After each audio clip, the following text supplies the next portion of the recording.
Hello and welcome everyone. कैसे हो दोस्तों? आई होप सब बढ़िया होंगे। प्यारे साथियों, आज की इस क्लास में जैसा कि आप सब जानते हैं कि आपके एग्ज़ाम जो है बीएससी एग्रीकल्चर सेकंड सेमेस्टर का जो एग्ज़ाम है रज्जू भैया स्टेट यूनिवर्सिटी जो है आपका, उसके एग्ज़ाम जो है 9 तारीख से शुरू है। और आपका पहला पेपर फंडामेंटल ऑफ फंडामेंटल जो एग्रोनॉमी है उसके अंदर जो आपका सेकंड सेमेस्टर का जो सब्जेक्ट है ऑर्गेनिक फार्मिंग, वो सब्जेक्ट है आपका। उस सब्जेक्ट में आज हम चर्चा करेंगे आपका जो सबसे एग्ज़ाम को लेके सबसे महत्वपूर्ण टॉपिक है वर्मी कंपोस्ट। आज हम उस पर चर्चा करेंगे वर्मी कंपोस्ट के बारे में, और हम आशा करते हैं कि ये जो आज का हमारा सेशन होगा ये आपके एग्ज़ाम के प्रति जो है बहुत ही आपके लिए लाभदायक सिद्ध होगा। तो थोड़ा ध्यान से इस क्लास को आप लोग ज़रूर देखिएगा। तो सबसे पहले हम बात करते हैं वर्मी कंपोस्ट जिसे केचुआ खाद कहा जाता है। ठीक है, केचुआ खाद क्या होती है, कैसे तैयार की जाती है, इसके क्या फ़ायदे होते हैं, हम सब पर बिंदुवार चर्चा करेंगे, ताकि जो है आपके एग्ज़ाम में ये क्वेश्चन जो लॉन्ग टाइप आंसर होते हैं उसमें ज़रूर ये क्वेश्चन पूछा जाता है वर्मी कंपोस्ट क्या है, उसके बारे में लिखिए, उसके फ़ायदे लिखिए, वर्मी कंपोस्ट कैसे तैयार की जाती है। अनेकों प्रकार से वर्मी कंपोस्ट से घुमा के सवाल बनाए जाते हैं। तो सबसे पहले हम इसको यहाँ पे समझने का प्रयास करते हैं कि वर्मी कंपोस्ट क्या है। ठीक है, वर्मी कंपोस्ट क्या है, कैसे यूज़ करते हैं, कैसे बनाया जाता है, क्यों और क्या फ़ायदे हैं, बहुत सारे सवाल हैं। हम सब सवालों पे बिंदुवार चर्चा करेंगे। सबसे पहले हम यहाँ पे समझने का प्रयास करते हैं कि केचुआ खाद यानी वर्मी कंपोस्ट क्या है, या फिर ये जो केचुआ खाद है इसी को वर्मी कंपोस्ट कहा जाता है। क्या कहा जाता है? केचुआ खाद को ही वर्मी कंपोस्ट के नाम से जाना जाता है। किसको? जिसे हम हिंदी में केचुआ खाद कहते हैं और उसे अंग्रेजी भाषा में वर्मी कंपोस्ट कहते हैं। तो केचुआ खाद को ही वर्मी कंपोस्ट कहा जाता है। और जो है केचुआ खाद एक ऐसी खाद होती है जो बहुत जल्दी तैयार होती है और सबसे ज़्यादा पोषक तत्व वाली उत्तम जो है क्या कह लो कि सबसे जल्दी तैयार होने वाली अधिक या फिर उत्तम पोषक तत्व वाली एक प्रकार की खाद होती है, जो घरों से निकले हुए ऑर्गेनिक वेस्टेज और उसके बाद गाय भैंस के गोबर आदि से तैयार की जाती है। ठीक है, तो एक उत्तम पोषक तत्व वाली खाद है ये। और वर्मी कंपोस्ट जो है केचुओं द्वारा एवं वनस्पति एवं भोजन के बचे हुए कचरों के विघटन से तैयार की जाती है। केचुआ खाद कैसे तैयार की जाती है? तो केचुआ खाद जो है हरी वनस्पतियाँ, पेड़ पौधों की डालियाँ, टहनियाँ और खाद या फिर घरों से जो हरे सब्जी के छिलके, बचे हुए खाने आदि के विघटन से जो है केचुआ खाद तैयार की जाती है। अब बात करें केचुआ खाद में, तो केचुआ खाद में जो कुछ पोषक तत्व पाए जाते हैं सबसे महत्वपूर्ण नाइट्रोजन हो गया, आपका सल्फर हो गया, पोटास हो गया, ऐसे कुछ जो पोषक तत्व होते हैं ये सबसे ज़्यादा मात्रा में पाए जाते हैं। ठीक है, तो कौन कौन से पोषक तत्व ज़्यादा मात्रा में पाए जाते हैं? नाइट्रोजन, सल्फर और पोटास, ये ऐसे तत्व हैं जो सबसे ज़्यादा जो है सबसे ज़्यादा मात्रा में केचुआ खाद में पाए जाते हैं। अब बात करें केचुआ खाद की, तो केचुआ खाद एक विशेष खाद की एक विशेषता है कि यह जो है ऐसी खाद है जिसमें किसी प्रकार की कोई बदबू नहीं आती। ठीक है, देखिए इसे कचरे से तैयार किया जाता है और जानवरों के गोबर, घरों से निकले हुए कचरे, बचे हुए खाना आदि से जो है इसको तैयार की जाती है विघटन होके। लेकिन इसकी एक खासियत है कि जो केचुआ खाद होती है या फिर वर्मी कंपोस्ट जिसे कहते हैं, इसमें किसी भी प्रकार की बदबू नहीं आती है, जिसके कारण हमारा वातावरण जो है किसी भी प्रकार से वातावरण प्रदूषित नहीं होता है। वर्मी कंपोस्ट एक जैविक खाद है, यानी कि जिसे ऑर्गेनिक मैन्यूर कह सकते हैं आप, एक जैविक खाद है। इसमें किसी भी प्रकार का रसायन का उपयोग नहीं किया जाता है। और जो केचुआ खाद जो है तैयार की जाती है, इसमें जैविक पदार्थों, गाय का गोबर, ऑर्गेनिक वेस्टेज, पत्तियाँ, यही सब खा के केचुआ जो है अपना मल परित्याग करते हैं और जो है यह एक पोषक तत्वों से भरपूर खाद बनती है। ठीक है, वर्मी कंपोस्ट बनाने की प्रक्रिया की बात करें, process of making vermi compost का जो बनाने की प्रोसेस है हम उस पर चर्चा करते हैं कि क्या प्रक्रिया है वर्मी कंपोस्ट बनाने की। तो वर्मी कंपोस्ट जो है केचुओं द्वारा जैविक पदार्थों को खाने के बाद उसके मल के रूप में बनती है। क्या होता है? वर्मी कंपोस्ट जो होती है, ये केचुए जो होते हैं, ये जो जैविक पदार्थ होता है जिस पे हमने चर्चा किया अभी कि बचे हुए खाने, हरी सब्जियों के छिलके, गाय भैंस के गोबर आदि का जो एक मिश्रण होता है, इसी के विघटन यानी कि जब जो केचुए होते हैं इसको खाकर अपना मल परित्याग करते हैं, वही जो है क्या होती है, क्या कहते हैं इसे, केचुआ खाद कहते हैं। ठीक है, जैविक पदार्थ केचुओं के पाचन, तंत्रों से रासायनिक क्रिया और सूक्ष्म जीवाणुओं की क्रिया के बाद अपशिष्ट के रूप में बाहर आता है। ठीक है, तो क्या करते हैं, केचुए सब खाते हैं और मल के रूप में बाहर निकालते हैं, जिसमें जो है अनेक प्रकार के जो है इसमें क्या कहते हैं, पोषक तत्व से भरपूर खाद प्राप्त होती है, जिसमें वर्मी कंपोस्ट या केचुआ खाद कहते हैं। केचुआ खाद जो है दानेदार होती है, जिसका रंग काला दिखाई देता है, और यह खाद जो है 1.5 से 2 महीने में पककर तैयार हो जाती है। ठीक है, तो केचुआ खाद बनाने की यह एक प्रोसेस है और इस तरीके से केचुआ खाद बनाई जाती है। ठीक है, हम आगे बढ़ते हैं और इसमें समझने का प्रयास करते हैं कि केचुआ खाद बनाने के लिए कौन कौन से आवश्यक पोषक तत्व होते हैं जिनका उपयोग किया जाता है। देखिए, वैसे तो इस क्लास को हमने पहले भी डिस्कस कर चुके हैं, लेकिन फिर भी आपके एग्ज़ाम के लिए, क्योंकि ये आपका जो टॉपिक है आज का, ये आपके एग्ज़ाम के प्रति बहुत ही इम्पॉर्टेंट है, तो इसलिए हम इसको दोबारा से आप सब लोगों के बीच डिस्कस कर रहे हैं, ताकि आपको ये आसानी से समझ आ जाए और आपको कोई भी परेशानी ना हो आपके एग्ज़ाम में। तो खाद बनाने के आवश्यक पोषक तत्वों की बात की जाए तो केचुआ खाद बनाने के लिए सर्वप्रथम जो आवश्यक पोषक तत्व या आवश्यक तत्व जो है वो है केचुआ, क्योंकि केचुआ ही है जो क्या कहते हैं, ये जो जैविक पदार्थ होते हैं, वनस्पतियाँ, खाने के बचे हुए जो भाग होते हैं, और गाय भैंस के गोबर आदि को खाकर ये वर्मी कंपोस्ट के रूप में बनाते हैं। और केचुए जो होते हैं, इनकी 2 क्या करते हैं, प्रजातियां पाई जाती हैं जो ऐसे पदार्थों को खाकर वर्मी कंपोस्ट के रूप में अपना मल परित्याग करते हैं। इस प्रजाति का केचुआ जो है, हम बात कर रहे हैं डेटिहोरस की बात करें तो ये जो है केचुआ ज़मीन की ऊपरी सतह पर पाया जाता है। कहाँ पे पाया जाता है, ये ज़मीन है, ज़मीन की ऊपरी सतह पर ये केचुआ पाया जाता है, और इसका जो है इस्तेमाल हम खाद बनाने के लिए करते हैं। तो आप लोग को विशेष ध्यान रखना है कि केचुए की 2 प्रजातियां पाई जाती हैं जो क्या कहती है, वर्मी कंपोस्ट बनाने के काम में आता है।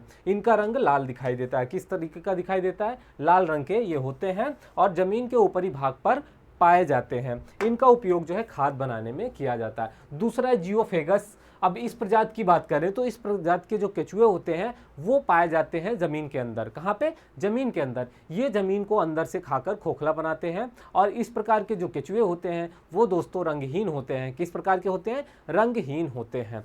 अब दूसरा जो प्रमुख तत्व है केचुआ खाद बनाने के लिए वो है वर्मी बेड। आखिर हम कहाँ पे वर्मी बेड तैयार करते हैं और कैसे, ताकि जो है केचुआ खाद बनाया जा सके। वर्मी बेड क्या है, तो वर्मी कंपोस्ट बनाने के लिए वर्मी बेड की ज़रूरत पड़ती है, जो कि ईंटों से बने होते हैं। कैसा होता है, कुछ इस प्रकार का होता है। ठीक है, चारों तरफ से ईंटों से इसको बनाया जाता है, बीच में खाली जगह होती है, और उसके बाद जो है इसमें अब आज के समय प्लास्टिक के कट्टों में भी जो है बनाया जाता है और बाज़ार में उपलब्ध है, जिसकी ऊंचाई 3 से 4 फीट, ये जो इसको ऊंचाई होती है, चारों तरफ की जो दीवारें होती हैं 3 से 4 फीट की ऊंचाई की जो दीवारें होती हैं, और उसके बाद जो है इसकी लंबाई और चौड़ाई की बात की जाए, दोस्तों, तो ये 100 वर्ग गज काफ़ी होता है। ठीक है, 100 वर्ग गज फीट या 100 वर्ग फीट होता है। इसमें जो है हम आसानी से एक वर्मी बेड तैयार करके केचुआ खाद बना सकते हैं। जैविक पदार्थ की बात करें कि कौन कौन से ऐसे पदार्थ हैं जिनका उपयोग केचुआ खाद में किया जाता है, तो दोस्तों जैविक पदार्थ के रूप में जो है गोबर, गाय भैंस के गोबर, और जो है कचरा, सूखे हुए कार्बनिक जैविक पदार्थ, सब्जियों के छिलके, घरों से निकले हुए कचरे, गोबर, और जो है कभी कभी ताज़े गोबर का भी प्रयोग करना चाहिए। ठीक है, और उसके बाद जो है इन सभी को वर्मी बेड में भरने से जो है मौजूदा किसी भी तरीके का कांच या पत्थर, पॉलीथीन हो तो निकाल। देखिए, जब वर्मी बेड हम क्या करते हैं, केचुआ खाद तैयार करने के लिए वर्मी बेड तैयार करते हैं, तो ये जो पदार्थ हैं इन सबको इकट्ठा करते हैं, और इनमें कुछ चीज़ों का ध्यान रखना होता है कि किसी भी प्रकार का प्लास्टिक, कांच आदि जो है इसमें ना हो। अगर हो तो उसको निकाल कर अलग कर देना चाहिए।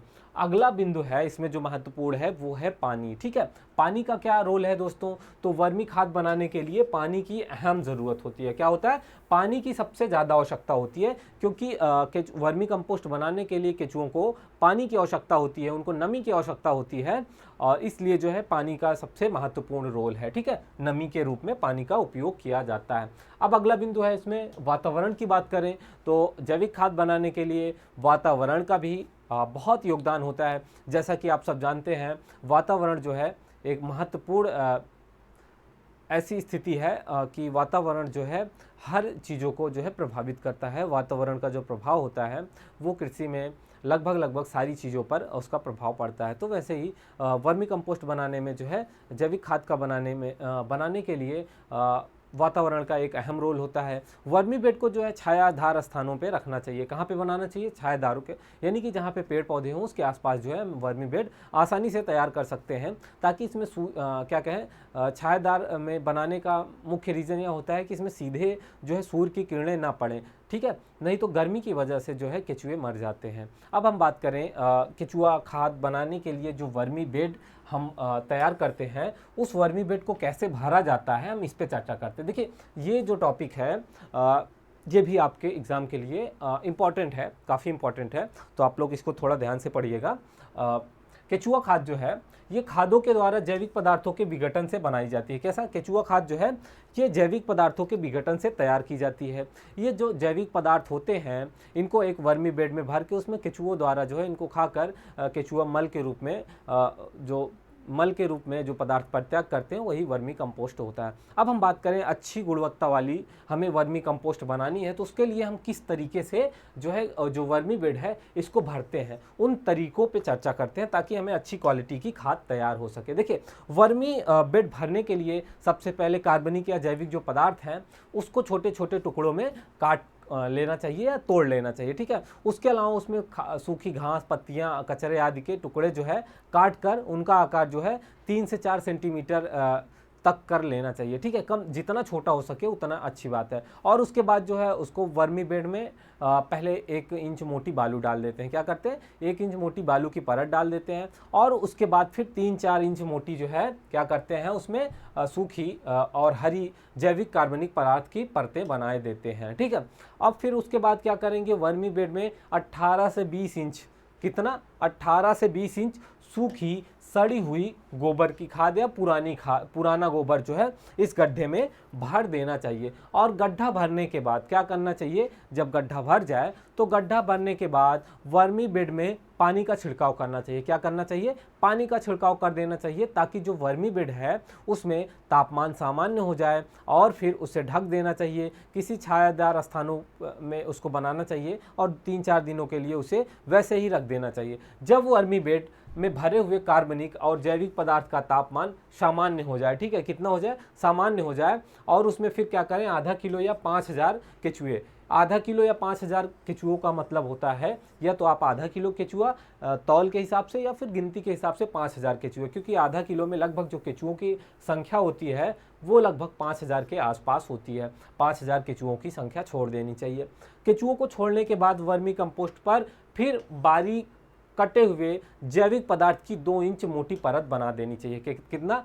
फिर जो है गोबर की खाद जैसा कि बालू, उसके बाद सूखी पत्तियाँ, उसके बाद फिर 15 से 20 सेंटीमीटर गोबर की या फिर सड़ा हुआ या पुराना गोबर की परत जो है बिछा देनी चाहिए। उसके बाद लगभग आधा किलो या फिर 5000 केचुओं की संख्या को डाल देना चाहिए। फिर उसके बाद 2 सेंटीमीटर लगभग मोटी ऊंचाई का जैविक पदार्थ की एक परत फिर बना देनी चाहिए, ठीक है। और इस प्रकार से हम क्या करते हैं, वर्मी बेड को भरते हैं। अब हम बात करें केचुआ खाद को तैयार करना, कैसे तैयार करते हैं केचुआ। तो जब उसको भर देते हैं तो भरने के बाद क्या होता है साथियों की लगभग 1 महीने बाद केचुआ जो हुआ है उसमें वो खाद बनाना शुरू करते हैं। लगभग 1 महीने तक केचुए उसमें रहते हैं। फिर उसके बाद जो है लगभग 25 से 30 दिन बाद केचुओं की खाद जो है वो क्या होती है, तैयार हो जाती है। और फिर केचुए जो है धीरे धीरे केचुआ को खाते हुए, केचुए जो होते हैं वो धीरे धीरे गोबर की या फिर जो जैविक पदार्थ है उसको खाते हुए नीचे की तरफ चले जाते हैं। तब क्या करें, हम आसानी से जो है जो ऊपर वर्मी कंपोस्ट हमें प्राप्त है केचुआ खाद, उसको अलग कर लें। खाद को हाथ से ही निकालना चाहिए ताकि केचुओं को किसी प्रकार से नुकसान ना हो। और एक बार खाद निकालने के बाद लगभग 5 से 7 दिन बाद फिर क्या करना है, हमें वर्मी बेड को फिर से उस सतह को जो है भर देना चाहिए, सेम एज इट इज़ जिस प्रकार से हमने पहले भराई की है, ठीक है। फिर इस तरीके से खाद बनकर तैयार हो जाती है। और हर बार जो है अलग करते रहना चाहिए, खाद को निकालते रहना चाहिए और वर्मी बेड में भरे हुए जैविक अवशिष्ट खाद में परिवर्तित होते जाते हैं। और एकत्र हुई खाद को क्या करते हैं, हम फिर सुखाते हैं और उसके बाद उसमें क्या करेंगे, पानी की जो नमी की प्रतिशतता की बात की जाए लगभग 30% के आसपास होनी चाहिए और उसे जो है जालीदार झरने से एकत्र कर पैकिंग बना लेनी चाहिए जो वर्मी कंपोस्ट प्राप्त होते हैं। अब हम बात करें वर्मी कंपोस्ट बनाते समय किन किन बातों का ध्यान रखना चाहिए या फिर कौन कौन सी सावधानियां हैं जिसका हमें उनका ध्यान रखना चाहिए। तो केचुआ खाद तैयार करने के वक्त जो है कई तरीके की सावधानियां रखी जाती हैं जिनका पालन करने पर खाद की गुणवत्ता तो क्या होता है देखने पे मिलता है, उसकी गुणवत्ता में फ़र्क आता है और साथ ही साथ केचुओं की मरने की जो क्या होती है, आशंका होती है, वो भी क्या होती है, संभावना बढ़ जाती है। ऐसी स्थिति कब होती है, जब विशेष प्रकार की सावधानियों का ध्यान नहीं रखते हैं। अब हम बात करें सावधानियों की बात, तो वर्मी बेड को, जो वर्मी बेड है उसको हमें छायादार स्थानों और ऊंचे स्थानों पर बनाना चाहिए ताकि जो है छायादार में सीधे सूर्य की किरणें ना पड़े, जिससे केचुओं जो है केचुआ ना मर जाएं, क्योंकि जो तापमान होता है उसको मेंटेन करना पड़ता है। उस तापमान में जो है केचुए जीवित रहते हैं। और ऊंचाई पे बनाना चाहिए ताकि बहुत ज़्यादा वर्षा होने पर भी वहाँ पे पानी ना रुके। ठीक है, वर्मी बेड में नीचे की सतह पर क्या करना चाहिए, छिद्र बना देना चाहिए ताकि खाद से पानी जो है आसानी से निकलता रहे। ताजे गोबर को कभी भी वर्मी बेड में नहीं डालना चाहिए, इससे केचुए मर जाते हैं। क्या होता है, ताज़ा गोबर जो है, ताज़ा गोबर को वर्मी बेड में कभी नहीं डालना चाहिए क्योंकि ताज़ा गोबर जो है वो केचुओं के लिए बहुत ही हानिकारक होता है। आगे बात करें खाद में, तो खाद में जो नमी की मात्रा है वो लगभग 60% हमेशा बनी रहनी चाहिए। उसमें समय समय पर पर्याप्त मात्रा में पानी का छिड़काव करते रहना चाहिए। ठीक है, और खाद में किसी भी तरीके का प्लास्टिक या कांच या पत्थर नहीं होना चाहिए।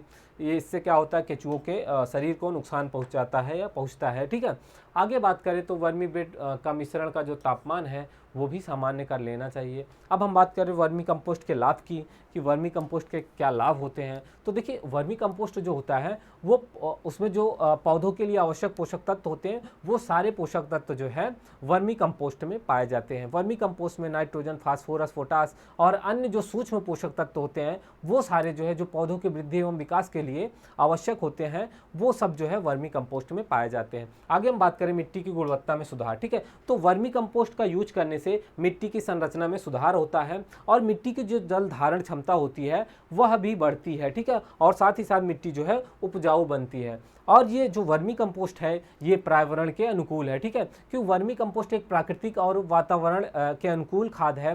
ये जो है रासायनिक उर्वरकों का उपयोग कम करने में मदद करती है और साथ ही साथ वर्मी कंपोस्ट के द्वारा जो भी फसलें तैयार की गई होती हैं, जिन भी फसलों में इसका यूज किया जाता है उसके भी फसलों से जो प्राप्त दाने होते हैं, अनाज होता है, उसमें भी पोषक तत्वों की मात्रा पर्याप्त होती है जो हमारे लिए, हमारे शरीर के लिए बहुत ही लाभदायक होता है। साथ ही साथ वर्मी कंपोस्ट से हमारे पर्यावरण को किसी भी प्रकार की कोई भी हानि नहीं होती है।